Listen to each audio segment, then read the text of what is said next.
Hello, everyone, and welcome. My name is Donna Conwell. And my name is Kelly Seacat, and we're your hosts for Scratch Space. Scratch Space is a virtual forum hosted by the Lucas Artist Residency Program at Montalvo Arts Center, which is located in Saratoga, California, on the ancestral lands of the Ohlone people. With Scratch Space, we are bringing together visual artists, scholars, composers, activists, writers, and others to explore what kinds of radical imaginaries can unfold in this moment of pandemic, racial reckoning, economic uncertainty, civil unrest, and environmental crisis.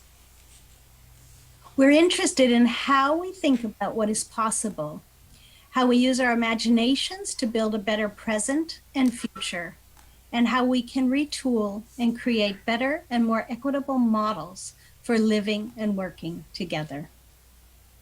So, Donna, tell us about our adventure today. Well, I'm very excited about today's program.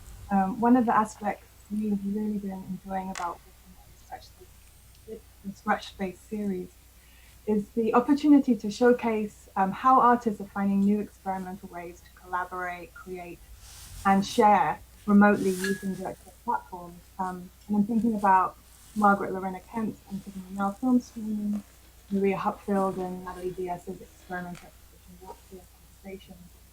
Um, and today we are joined by the DILATE Ensemble for a live audio-visual internet performance.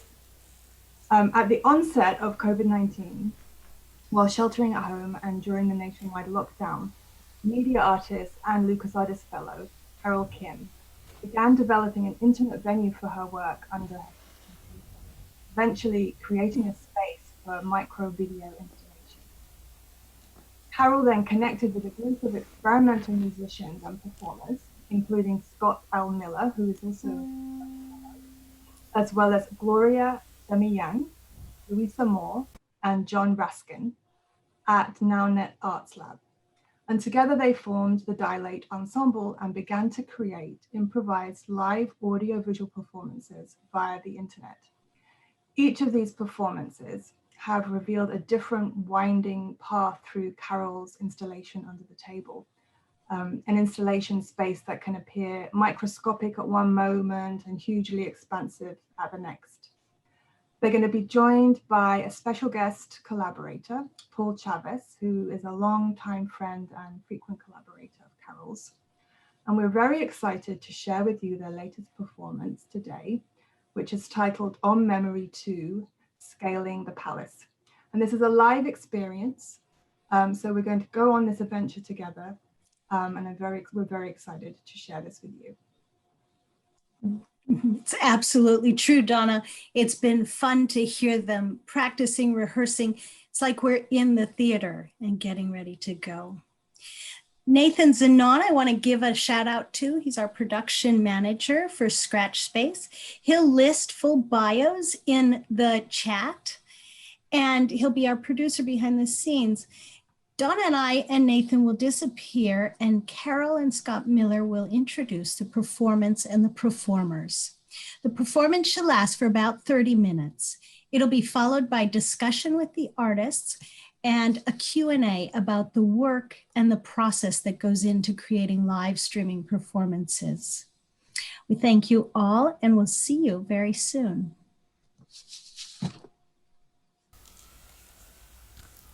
Hi, I'm Scott Miller, and I want to thank Kelly and Donna and everybody at Montalvo for inviting us to return virtually.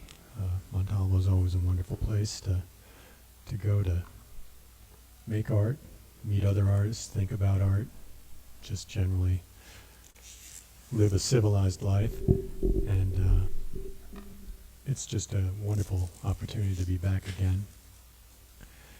The work we're going to do today is a premiere. It's a brand new piece that DILATE Ensemble has worked on for the past month. In those moments when we can all meet together, scheduling is maybe the greatest obstacle, second to technology, in terms of doing this kind of thing in real time together. And we're getting pretty good overcoming that obstacle. And I think that everyone would agree that it's just great to be able to make art with other people again. And I'm going to speak for Carole a little bit here because she's unable to speak via Zoom at this point in the show, and we can hear from her directly at the end. But Carole is certainly responsible for bringing us all together in the first place. And each of the works that we've done so far have begun with Carole's interests and her own work on her installations. And this work is addressing a new topic for us on memory. Carole, as Donna described earlier, is performing live with an installation underneath her kitchen table that she built. Fairly certain it involves two different panes of window glass and two different cameras projecting light and another camera, and it's all very complicated, but the results are wonderful. Myself, I'm wearing a couple of hats. One of the things I'm doing is actually collecting the audio signals from each member of the ensemble, including Carole. And I'm selectively tapping into the signals and processing those and turning the performers into these hyper-extended instruments now and again, and adding my own sound, and then mixing all of it and sending that back out through Zoom to be joined with the video that Carole's providing. And now I'm going to ask Gloria if she will introduce herself. Oh, I should say I'm near Minneapolis, Minnesota, and so Gloria, how are you? Yeah, hi, I'm Gloria Damijan. Actually, I'm in Vienna. I'm from Vienna. And yeah, why extended toy piano might be the question, because you might see the regular toy piano there. In Europe, it's not such a common instrument, but I know in the US and UK, people really know it. So extended, I just put out a resonant board of the first very cheap, not really good sounding toy piano I ever bought. And yeah, that's why it's extended. I can use it for generating various sounds with various percussion and everyday devices. Yeah. Okay, so I give back the word to Scott. Thank you, Gloria. Yeah. Louisa. Hello, everyone. Can you hear me? Is that okay? Hi. Hi, everyone. My name is Louisa Moore, and I'm originally from Austria, Vienna. But I've been living in Brooklyn, New York for quite a while, and I'm an interdisciplinary artist, mostly working.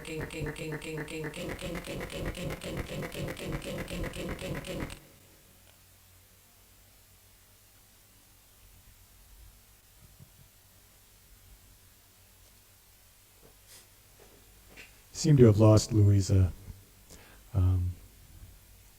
That will resolve, and we'll come back in a moment. John Raskin. Yeah, I'm in Sacramento, California, and I'm a saxophonist. I'll be doing that along with some electronic music, some recycled materials to make sounds, and concertina, and also voice. Great. And our guest performer, Paul. Hello, Paul Chavez here from Los Angeles. I'll be playing my guitar and manipulating the sounds of it and other samples with my electronics today. So yeah, thanks, I'm really excited to get going. Thanks, Scott. Yeah, it's been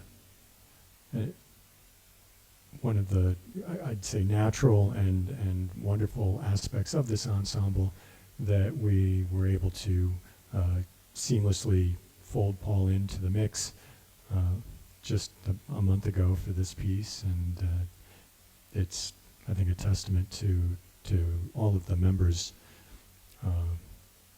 abilities as musicians and artists, and we started working a few months ago, and I think pretty quickly have made a pretty strong bond with each other.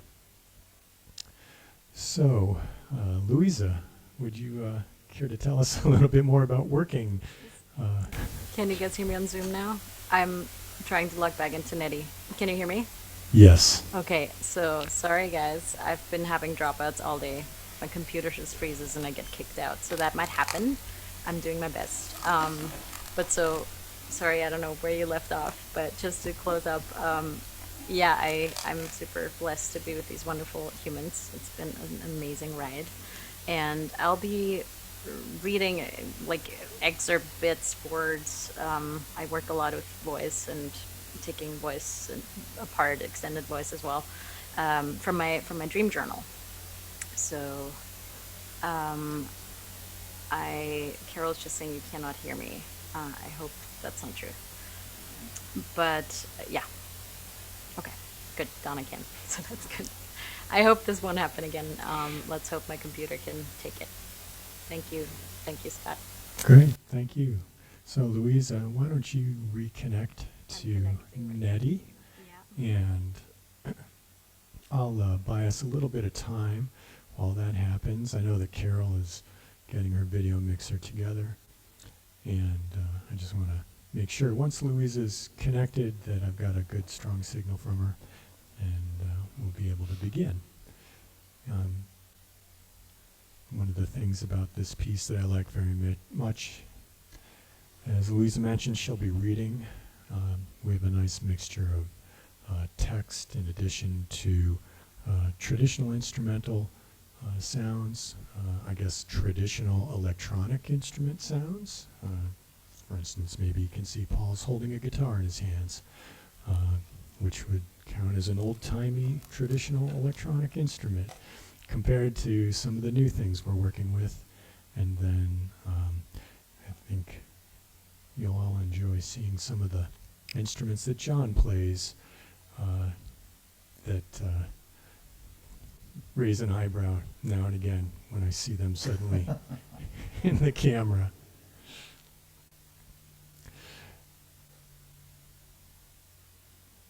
And so, Do you hear me, Scott? Is that working? a little bit more, please, Louisa.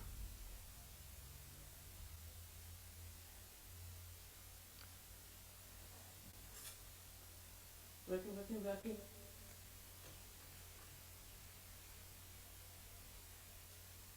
Scott, can you hear me? There you are. There I am. Can you hear me? Hello. Yes. Test. Okay, cool. Is that working for everyone?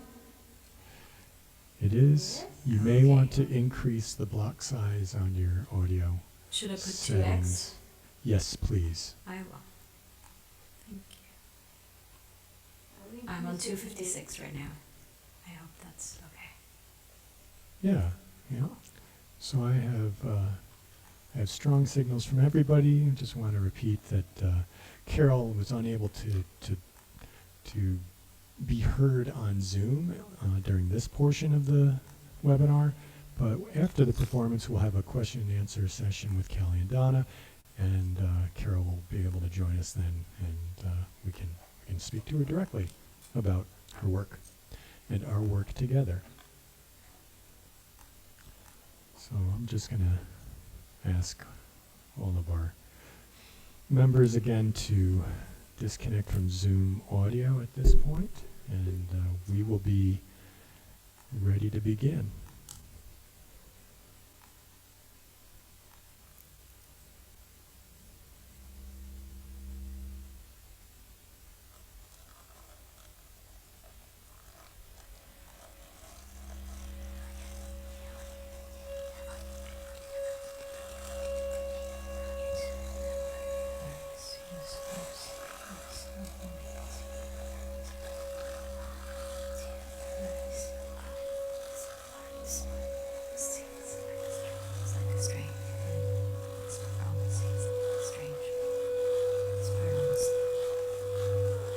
This part seems like a strange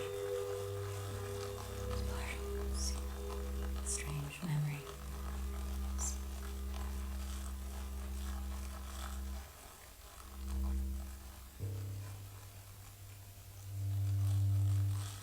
We create new identities. So we cannot be found. A revolution.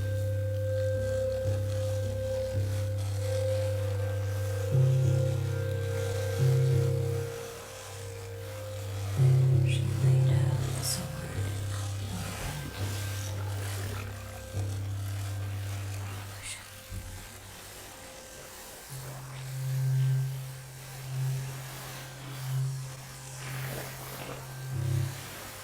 Kind of fight. A different one.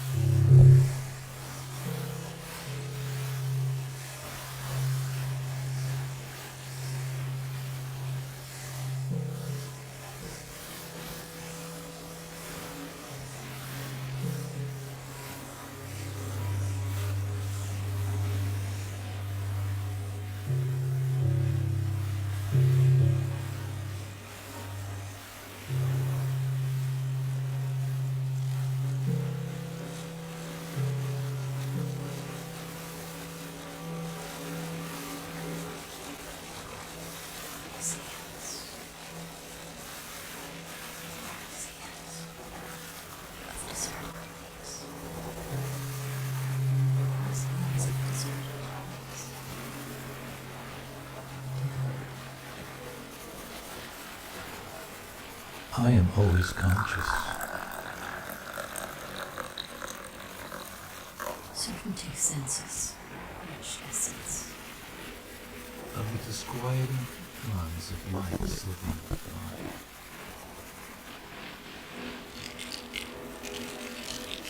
I look to my left.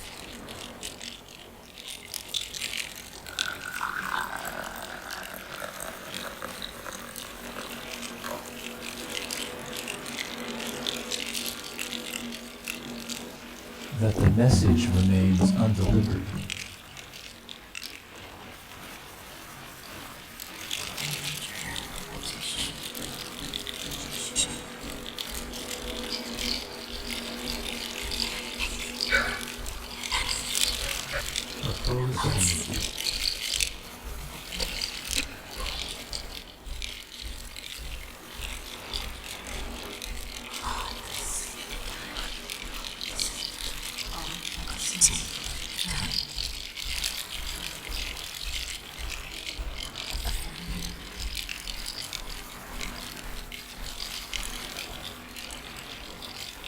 Then we cannot see the future return.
knowledge is part of the whole, as hope is, in which love seeks to contrast knowledge with separation, uncertainty with the temporal.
Abridgment is foolish,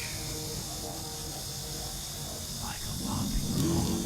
The distant man carries science Time and lying.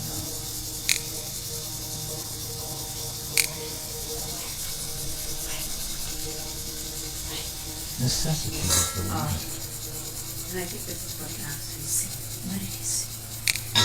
Forgetfulness. Did you see her last? But in the means of divine.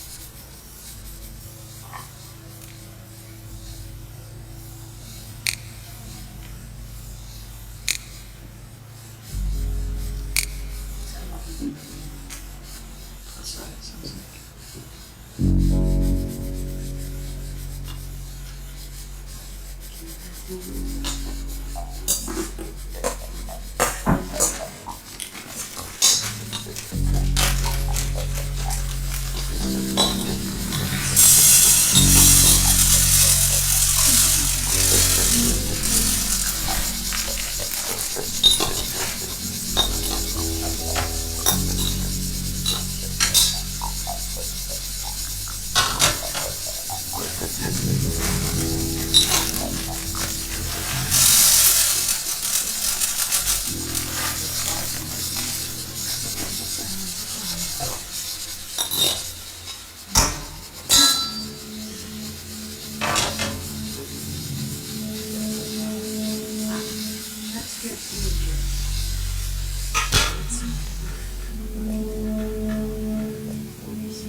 mute and blind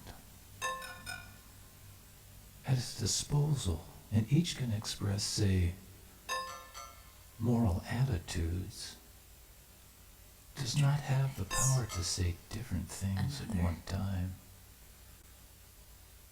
with or without different parts of view. Truth cannot end.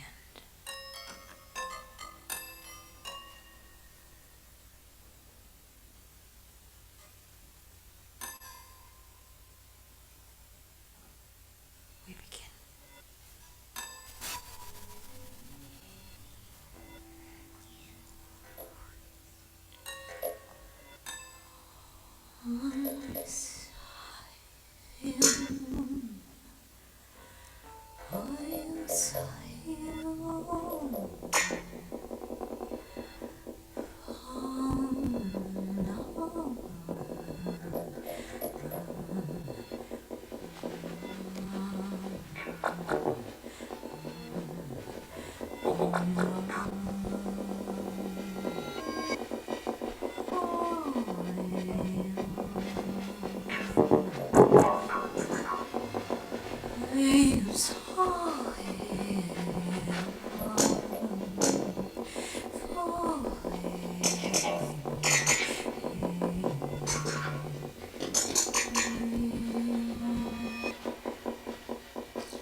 Memory is the girth, or again, mute and blind at its disposal, and each can express, say, moral attitudes.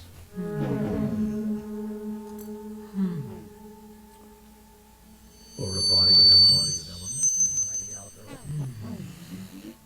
Ideas? Ideas? Such as slender with certainty required, certainty required, without repetition, with the fat, melancholy, fat, hair, fat, melancholy,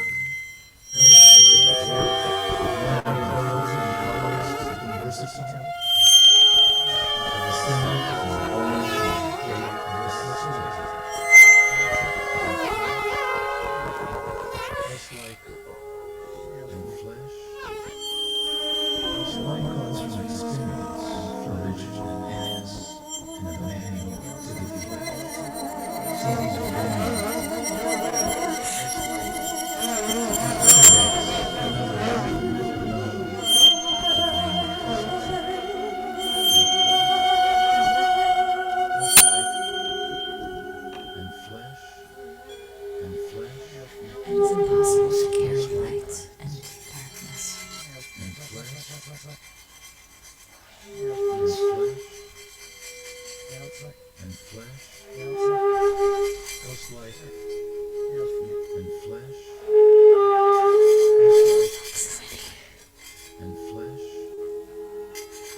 movement, restlessness, and thought. From all these, something spills. This is a return of influences.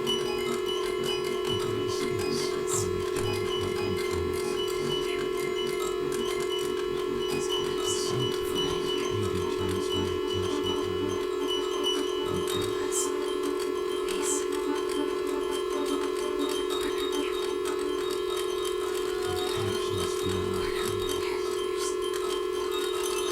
As if the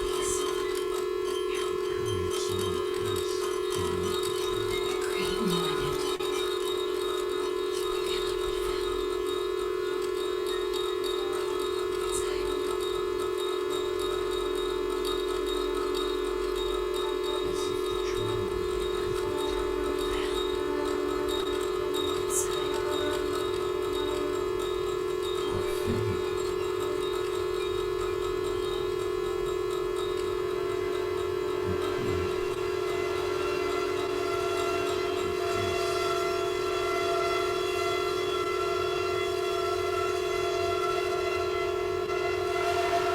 would or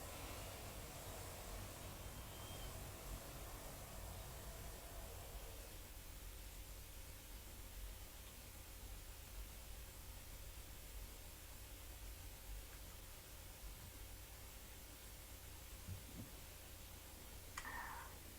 Well, wow. Thank you all so much for taking us on this amazing experience and journey into this world that you've collaboratively created. And, you know, as Kelly mentioned, it was really wonderful to be a fly on the wall during your rehearsal and see all the work and thoughtfulness and conversation and collaboration and patience, troubleshooting problems that goes into behind the scenes. So thank you again so much. And we're very happy to have this opportunity to talk with you a little bit about this work and the process of bringing it to life. And I'd like to start with Carole, who we missed in the introduction. Carole, have you had a chance to switch to Zoom so you can talk with us? You can't hear us. Okay, let's maybe give you a few minutes to toggle from what you were working on onto Zoom, and maybe I will turn to start with a question for Scott and then for all of the performers. You know, Scott, you know, Kelly and I were very happily reminiscing about you being in residence with us in 2015 and rigging up Studio 50 into this kind of living sound ecosystem that was responding with sound and light to the environment around it. And it was just such an amazing project. We loved that work so much. But so we're interested in asking you, why was this project interesting to you? And the role of Now Net Arts Lab, how you all met, this sort of process of collaboratively making music in this improvised way in the internet, what's been involved there and what have you learned from this experience? Well, I did learn that, among other things, we can figure out a way to make art no matter what happens, and that there are an awful lot of like-minded folks out there if you just look around a little bit. So we, when we first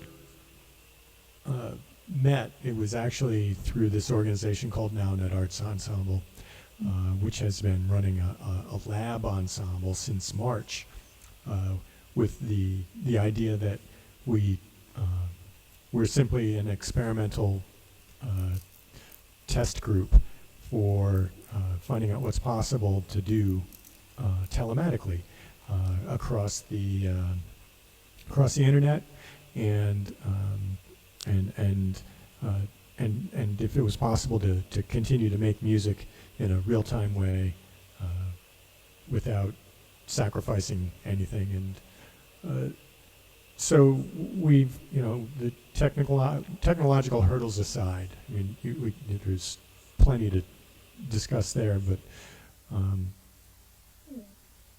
musically, this kind of art making, I should say, not just music, but the visual art as well, we've discovered very quickly that it favors a particular approach to making music and art, one that embraces latency and that isn't disrupted or upset by things not being the same as when we were in the same room together.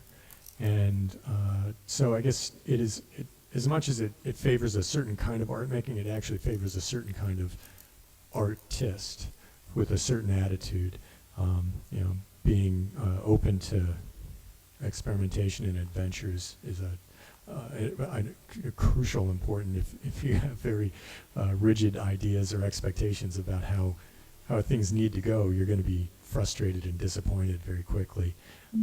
I think I speak for everybody here.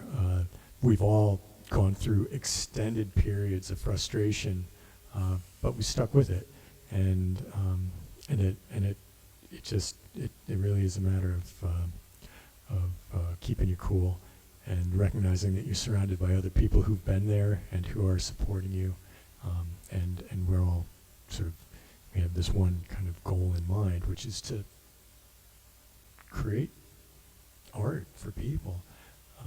And so just a very short answer to your question about what attracted me to it. I very quickly discovered that I'm performing live with other musicians and visual artists more than I have in, I would say, decades. Since I don't have to physically be in the same location as the people I'm working with, and now I'm meeting and working with artists from all over the world who I didn't know before, and so that's maybe the most attractive part of it to me. That's amazing. Let's see if we can bring Carole in now. I see you here. I'm trying to unmute you. Can you hear me? Yeah. Oh my God! Yay! Yeah. Oh, fantastic. Yeah. Well, what you were saying, Scott, was making me think of a comment that Carole mentioned during earlier conversations about trying to find a way to perform live together in this moment when we're all sort of in social distance and sheltering at home, and just the sort of will to make that a reality. It's will and willingness, because it is a medium unto itself. We definitely have had to jump through infinite hurdles as technology keeps evolving as well, and our setups keep evolving, such as today, me not being able to communicate through Zoom, but it's all a desire to still connect and still do everything that we love about performing together in an uncompromised way. It's not something that we're doing simply because we are limited to this. It's really that our desire to make this kind of work needs to find a way to make it happen. And so it has meant incredible stamina on everyone's part. But soon as we do make all the connections work and we settle in and just start performing together, it's so incredibly gratifying and feels everything that we want it to be. And so that gives us incentive to keep on going. So, you know, it started with one piece and then we're like, let's do another, and then let's do another one kind of thing, you know, and each one is its own discovery, which is what I love. Like during this time where we're dealing with so much, to keep regularly tapping into the sense of possibility where you didn't know there was before is analogous to what you want to bring out to the rest of the world when you're out there, you know. So it's like how to breathe life into that feeling. So see, now that I can talk, I'm just going to keep on talking. I have a couple of questions. If I could just also throw out a question to the people who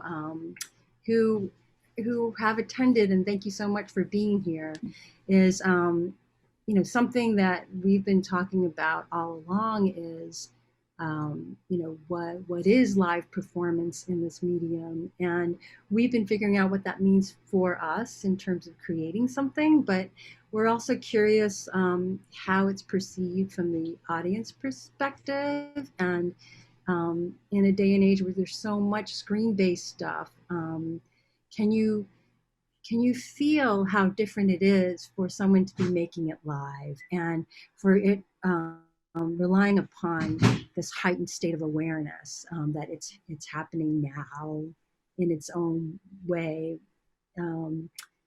that tension and that excitement, whether that comes across at the other end, I'd be curious about as well. Yeah, and we can have our participants post their comments about that question in the chat. That would be wonderful. And then maybe when Kelly comes back, we'll have some things to share in response to that question, Carole. I'd love to ask you about, you know, you've talked about devoting the last 20 years to pulling the moving image off the cinematic screen and having it take on this kind of spatial sculptural form. And in some recent work, you've been working on quite a large scale, working with nature as a kind of landscape for video projection. Thinking about the 2019 Descanso Gardens exhibition. We'll post a link in the chat about that. So what did it mean to you to transition from that sort of large scale outdoor work to this intimate set in a domestic setting? And I did notice some sort of domestic elements in the video, like the teacup and the cooking, and I'm wondering what you were thinking there. And then, of course, my larger question is about the title of the piece, and this idea about memory, and why is that a subject that's interesting to you? Okay, Donna, that's too many questions. I'm sorry, I have so many questions. So I'll start at the beginning, and then I might need to be reminded what Okay, came after that. But in terms of the scaling, you know, miniaturizing, it was out of necessity. First, it's like, how can I make something happen now with everything that's going on? And then, to my great relief, even scaling everything down, I was happy to realize that it could still hold so much there, you know. And this compression to me made perfect sense during a pandemic, because I feel like our lives are incredibly compressed, you know. And then to find out that in this very intimate space in my kitchen, you know, I could join with all these people here, you know, and that we can just sort of blow it up and make it become this world that can accommodate so much and, you know, shrink and grow and scale in either direction. So that to me has been enormously gratifying, you know. And to figure out how, you know, people may complain about how much time they need to spend on Zoom right now, but for us, I mean, thank God we can do this. You know, it's incredible. You know, I feel like we dissolve all the distance and remote nature of the medium, and we're in it. You know, so that's been great. Um, in terms of the nature of some of the material that's used in this piece, one of the things I did to tap into this idea of memory, um, gosh, it's such a big topic, but let's see. So often we think about memory having to do with our mind space and how do we recall and where is it all stored and that kind of thing. But what I was curious about is how memories can also be stored in our bodies and in our everyday actions. And so it's not about a memorization, you know, what can my brain still recall? But it's, you know, every time I do the dishes, I might think of somebody, or every time I happen to chop parsley, I think of another person, or um, a lot of the kitchen references I think is because food is definitely an anchor for associative memory with people, but how it just sort of gets embedded into your daily life and that you keep bumping into these memories, I think is this wonderful way that we carry our lives with us. You know, they it's not a matter of, oh, I need to open that photo album in order to revisit it. It's more like, no, I just have to live life and I will carry these memories around with me. You know? Yeah. So You were also thinking about ideas about memory palaces. Is that right?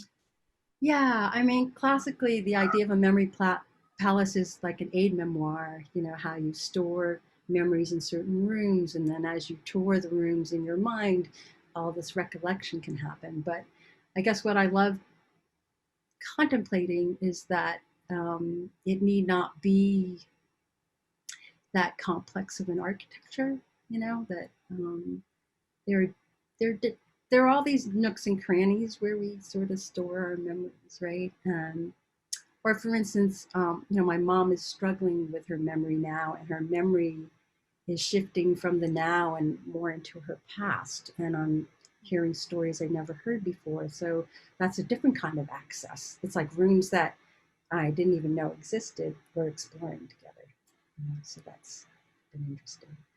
Yeah, that's so interesting. And I've been thinking about this quite a bit because I read an article about, you know, what are we going to remember from the pandemic at this time that we're living through? And the person who wrote the article said not very much because our physical context isn't really changing at all. We're just sitting at a computer, being on Zoom, and it's kind of these physical, our association with physical spaces is where we lay down our memories. So that's been something I've been pondering in relation to this work. But some of the other collaborators and performers were also contributing to this memory gathering too. Can you talk a bit about that, sort of the journal entries and the readings from the book that formed part of the performance?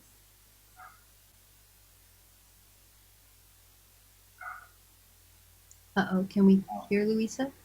Can't hear Louisa. Yes? Yes or no? Yes? Oh, now we can. Yes. Come okay. closer. Good. Okay, good. How is that? Is that okay? Yes. It's a little Good, bit perfect. low. A little bit loud. Okay, here we go. Is that good? All right, tell me if you can't hear me. So I was mostly reading from my dream journals, but also from the text that John was reading from, which is Lynn Hanian. Virginian. Heginian, thank you. And John just sent me the text recently, and we were just kind of riffing off. It's more for me. I work a lot with like the nonverbal and also words. So really, the way like Carole's places are always these magical worlds, they're complete worlds. There's like they're in detail a full-on world. There's nothing missing. There's like everything is there, I find. And I am such a fan. And I just am fully encaptured in these worlds. And for me, with this one, you know, memory was, they had already started, Paul and Carole had already started working a bit with text, I think, before. And so I had this idea of I'm doing deep listening certification after Pauline Oliveros, and I was in the dream module right now. We just had finished the dream module, so we actually were, that was like part of our thing, is you have to write your dreams down. And then I said, well, I have this dream journal now, which has been really interesting, and it actually goes back to 2016, but there's sort of multiple entries. But I just love, for me, it's more getting the word, the sound the word makes is as much part of the word as the meaning of the word. And what I'm really a fan of is like disconnecting the word from its meaning sometimes and refinding the sound of the word in a new context almost. And that to me is, it's almost just like an additional structure, like an additional texture that adds to Carole's world. So, you know, if I see a coffee mug, I'm not going to be like coffee mug, which is great, but like it's more about, well, how can I add to how can I add to what's already there when it's already so rich, right? And can I find new little pockets that can make it even deeper, like can be even truer to the world that we're already in, while also challenging and questioning through the sound of the word or through the combination of words. So yeah, that's been interesting. And then obviously just the nonverbal, and just the sounds that come out that are also, I find, already in the space, but sometimes just find us, you know. And I think that's for the instrumentalists. It's the same thing. The sounds find us, and we're just putting them out when they're really there. That's so interesting. What about John or Gloria, Paul? What's been your experience kind of creating this collaborative, shared creative space together, and what have you taken from this experience? Hear me? Okay. You know, it's a virtual space. So you're in your room where your equipment is, and we've been hammering away at the technology and trying to get it to, you know, getting past all the quirks of, because it's kind of a hacker land, basically. You know, it's not a completely figured out place where you go in and everyone's figured it out. So you're on this kind of cutting edge of saying, okay, I'm a musician, I make music in space, and and most of my practice is making music in a physical space and how it sounds in a physical space. So how do you recreate that in a virtual space? You know, there's lots of, you know, music that comes over a pair of stereo speakers, and it has a sound, that comes out at a direction, but it's not the same as hearing a sound in a room where it kind of bounces off different walls. So I've ended up approaching this, you know, it's incrementally, you know, you kind of go, okay, I need to have a microphone, I need to have this, you know, this kind of that. And then all of a sudden the sound quality gets better, right? And then all of a sudden you can actually hear another musician almost like you're in the same room. And then the technology gets a little better and you can kind of place them in the room. And as we've been working on Carole's pieces, there's been this journey of us learning these technologies and these little tricks that we actually sound better to each other. And all of a sudden we're in this room together, you know, and it's like, you know, it's like a memory room. It's like all of a sudden we're building a shared experience. And then the technology floats away, which is ultimately, as a musician, you want your instrument to float away. You know, you don't want to be actively trying to play an instrument. You want to be making music. And so through this process of working with these artists and musicians, and, you know, I feel like we're actually creating the room to be in, where even though it's a virtual room, it has space for us to exist individually inside of it, which has been really exciting, you know, for that this is actually possible to do. You know, the term about what live is could, that's another couple of hours and another discussion, because it's a quite extensive thought as how it's evolved. But for me personally, as a musician, I've always been interested in lots of different things, but it's impractical to travel with.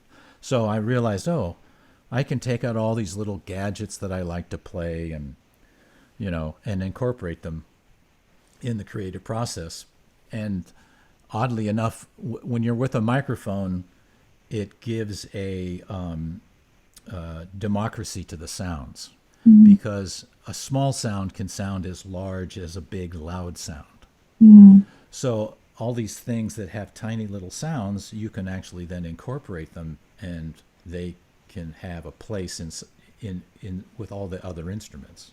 So you have kind of a finer control over the volumes of the things that you create, which expands a sonic creative field for me personally, which is why sometimes you can see what I'm doing, sometimes you can't. I mean, I have a whole series I go through my recycle bin and I pull out things and I say, okay, what can I make a sound with this stuff?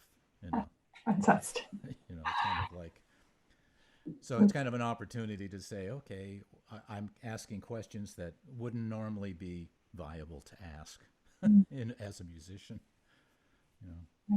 It's wonderful. So I see Kelly has rejoined us. So I want to see if we have questions from the audience to share. We do have some questions, and I don't want to miss Paul, because I understand you're a special guest today, and I'm curious what it's been like to be in this space.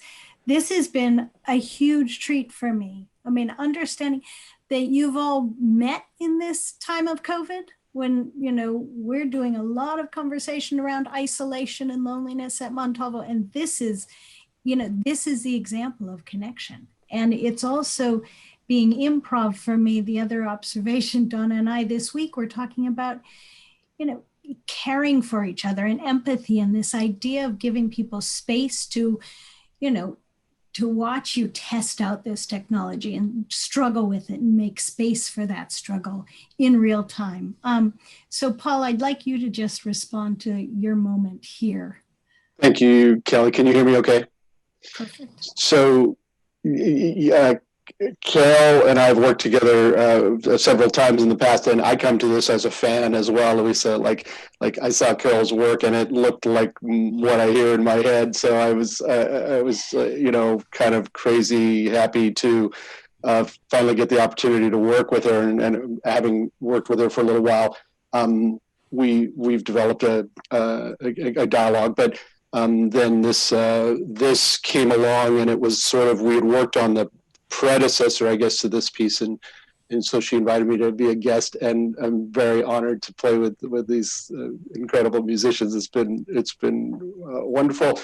I mean, and it's interesting. Yeah, it's this interesting mix of technology and music, and we're all in on it. And it's actually like this. We build this community through solving this problem, and that's an interesting expression of new friendship, and like figuring this thing out and then making it happen has been wonderful. Even the problems that we have been great to kind of like, we're going to figure this out, and we did, and so I'm happy and honored to be part of this. I feel Scott, we've relied on Scott almost as the conductor of this group in some ways, because he's sort of mixing in the background and playing, so he's got like double duty over there.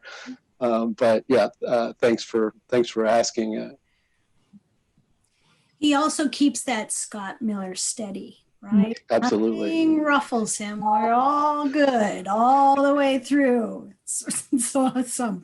There was a small conversation in the chat, or a bigger conversation I think would be nice for our audiences, just about, what happens after COVID. The vaccine's coming out, quite possibly life may return to some semblance of normal.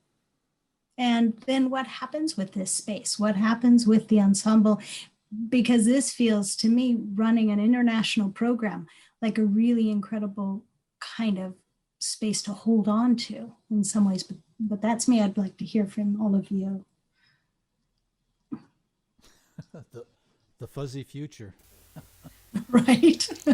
It's a little hard to, I mean, I feel like this, we have lots more work to create together as an ensemble. How that interacts with the world at large is kind of so much out of our control. We don't have control over venues, travel, the state of any one country going forward. So how many years does it get back to, well, I don't think it's going to get back to anything. There'll be a new space created,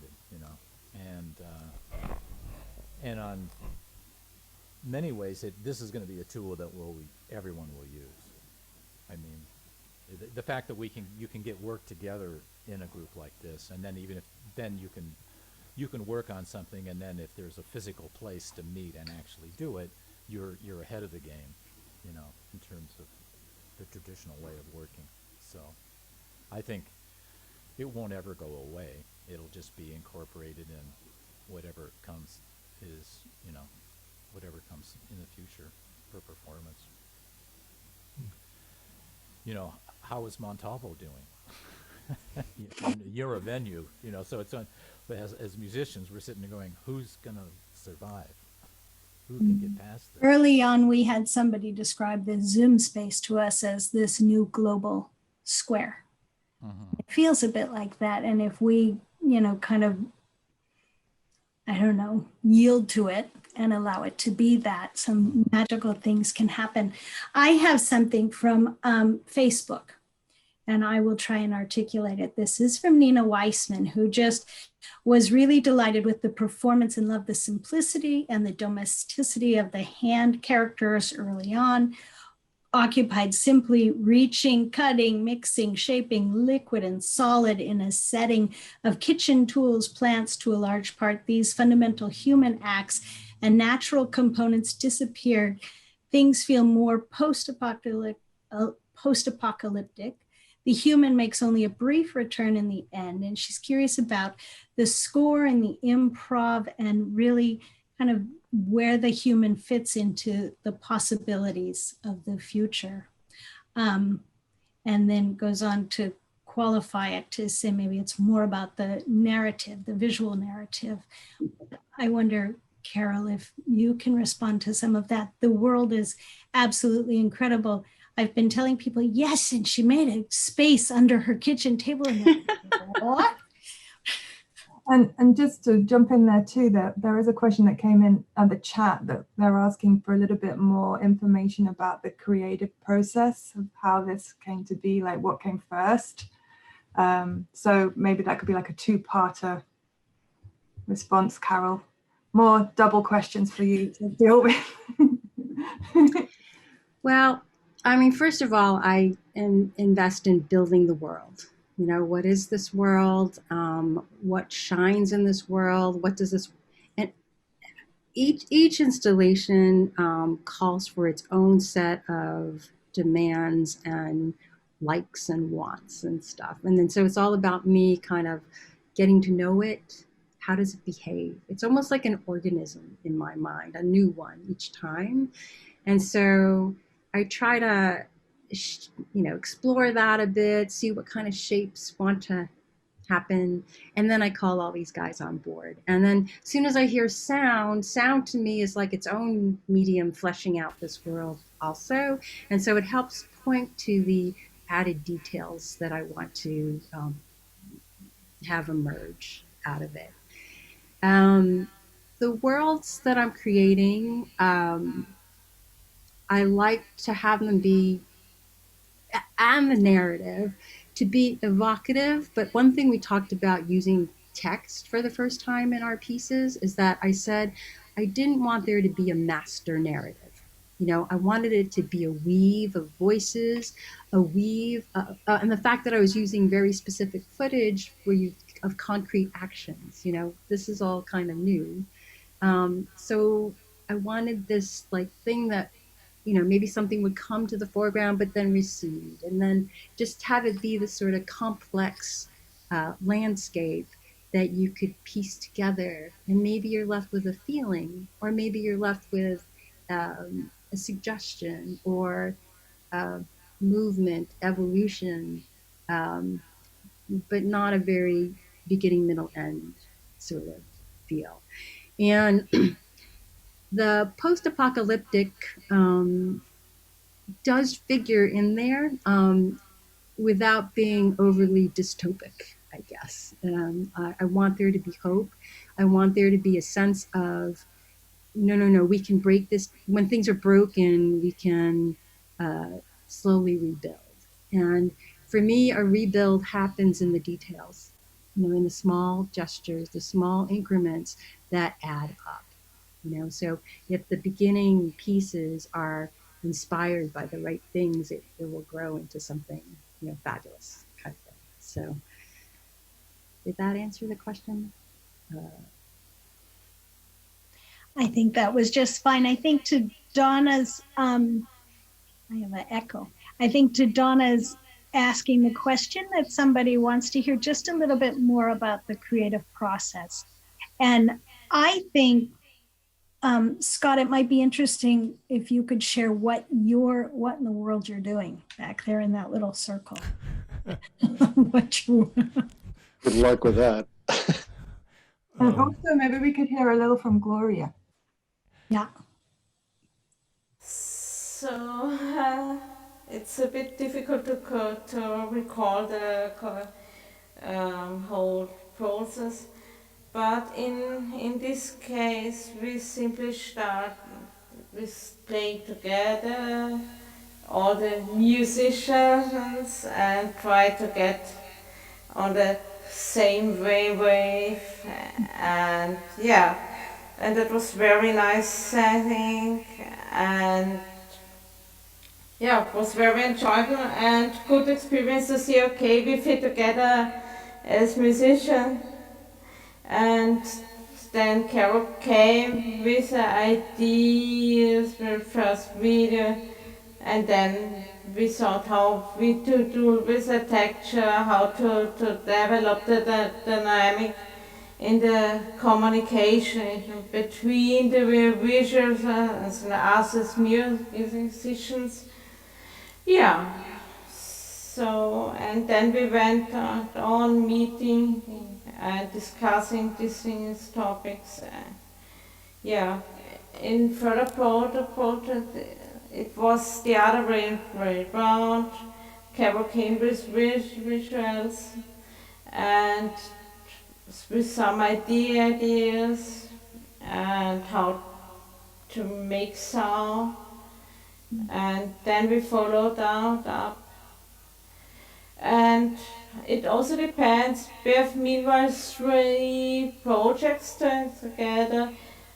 How much the videos is a kind of score, and we have certain actions to certain pictures, images, or if it's more a process improvising between the visuals and the musicians.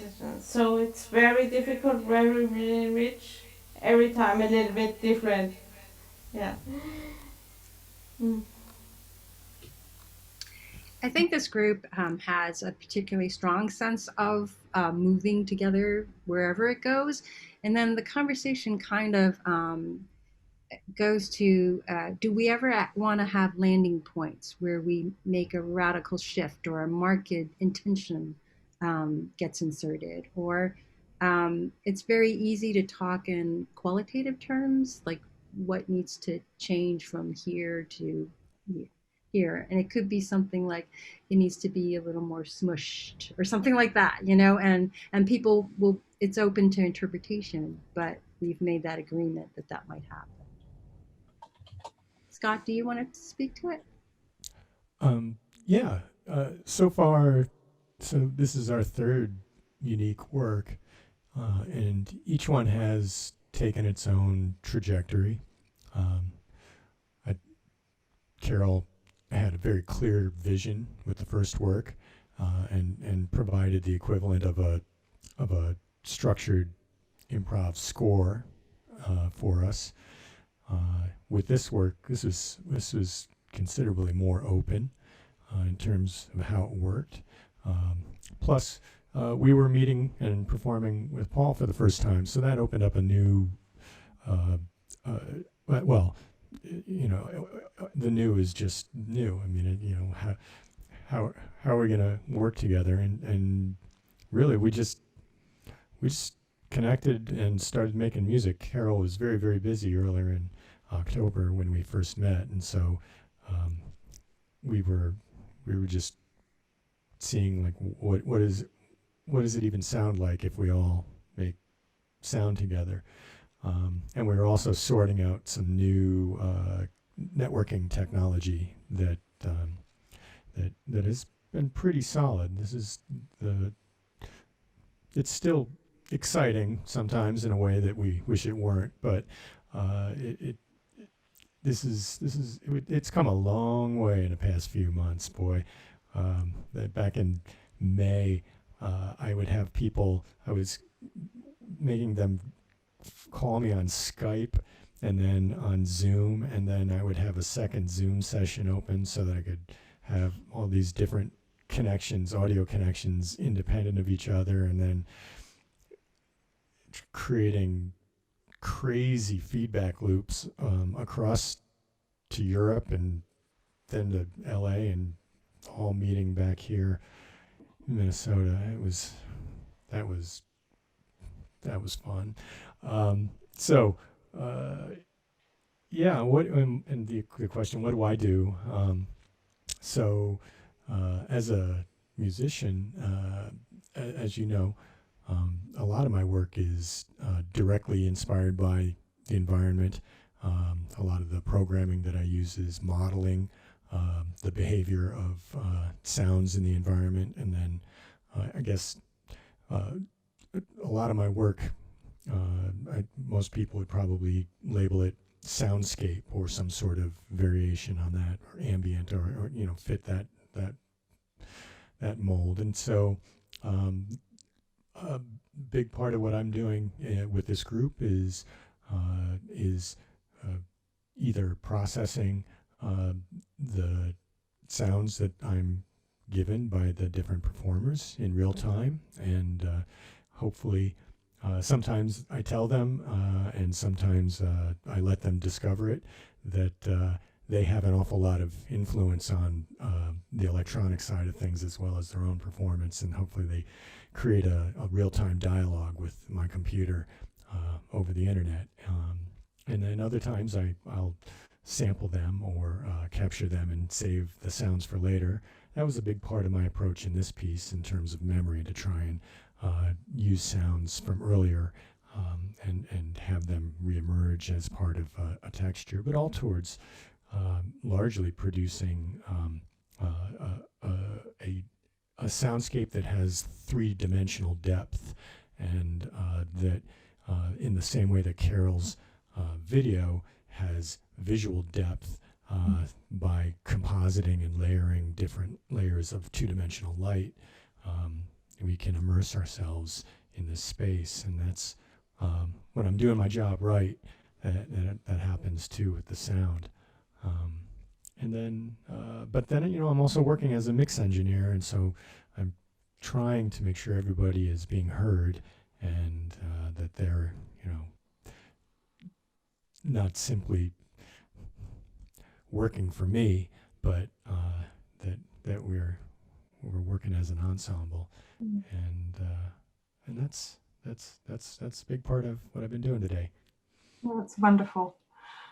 Thank you, Scott. Thank you, all of you, so much for an incredible performance and experience. And we are looking forward to following what you do next and being there for that. Thank you, Donna and Kelly, for having us for your It series. was fantastic. Thank you for this So much support of this work. Yeah. Yeah, it was a great day. Somebody on Facebook said it was, you know, one of the best power lunches they've had on a Thursday. So, Yeah, in Austria it's prime time. well, good. Well, Kelly, can you tell us what we have coming up next week in Scratch Space? Yes, I'd love to. So next week will be the last Scratch Space we have for 2020, and we'll resume again in 2021. So next week we'll be joined by artists Leah Rosenberg and Christine Wong Yap, who will discuss their shared interest in psychological well-being at a time of great social anxiety and discord. We'll be exploring the question, how can we keep our hearts open? And how do we do the work of restorative care during a time of such division?